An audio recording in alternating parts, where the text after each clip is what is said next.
of course, when I'm acting opposite him, I'm thinking, damn, this guy is good. But then I'm also watching him off camera and thinking, wow, you were just a genuinely good person. Mm. And I want to model myself after him when I see the way that he operates in the room. Hmm.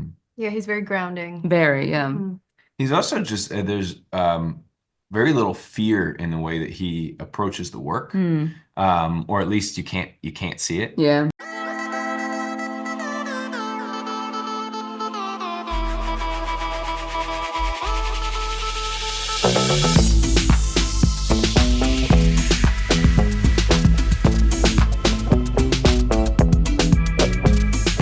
Hi, John, Krys, Nicole. Hi. Thank you. Hello. Thank you so much for your time. A pleasure to talk to you. And I love the series. Oh, Very good. tricky of these twists and turns, but Yeah.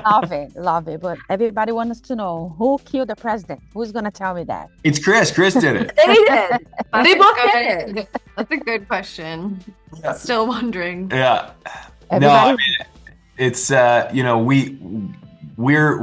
we got the scripts as they came out, so every week I suspected someone else. I still suspect Krys, but And I still suspect you. but you could convince me that Nicole did it Right. at this point. Exactly. Who knows? who knows exactly? I love all this dynamic, like all the secrets that we have. We're not gonna talk about them because people need to watch all the episodes. Yeah. But I want to know, like, what drew you to this character? We can start with you, Krys.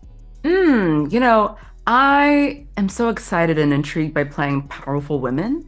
And I love that Robinson is the head of the department in charge of protecting the president. I think that seeing a woman in that powerful position is really exciting for me, and also nice for other women and girls to see that a girl can do it all. That's lovely.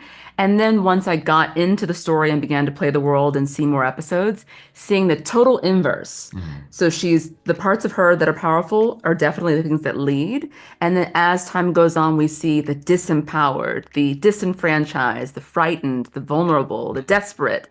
Those are the parts that were harder, that were kind of ickier, uglier, but that were really fun to play. Yes. Yeah, I think playing the growth of any character is the most interesting part. So, for me, Jane starts out in a role that I've never had the opportunity to play before, so that was really enticing. But she's also a bit vulnerable, a bit naive, a little bit green. And as the story goes on, she really comes into herself and learns from the people around her. And I think that's a really intriguing part of playing any character.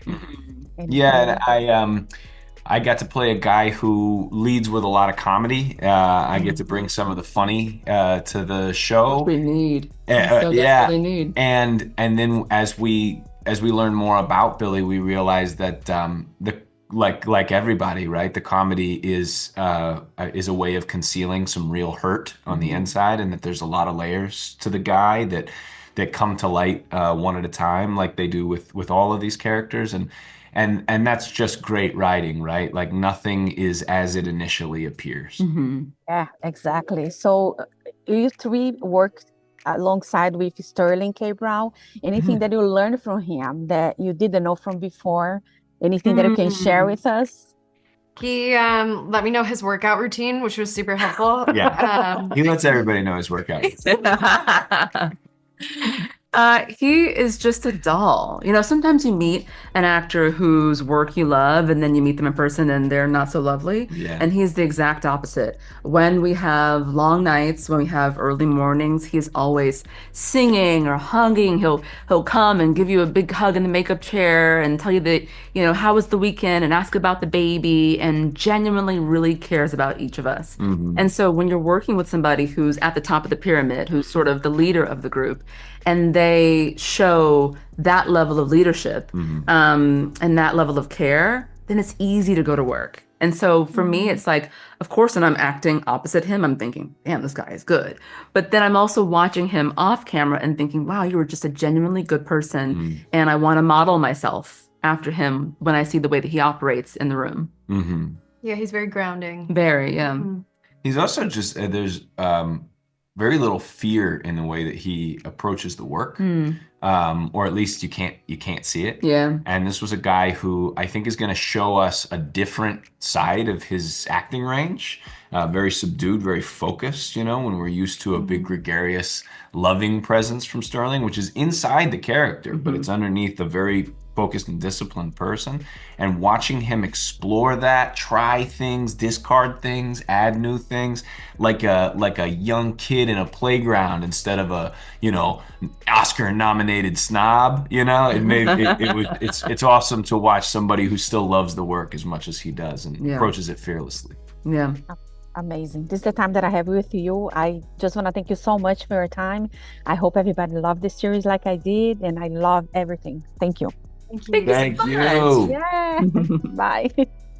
If you like to support or continue to support Jana on Camera, don't forget to subscribe, like, comment, and share the videos.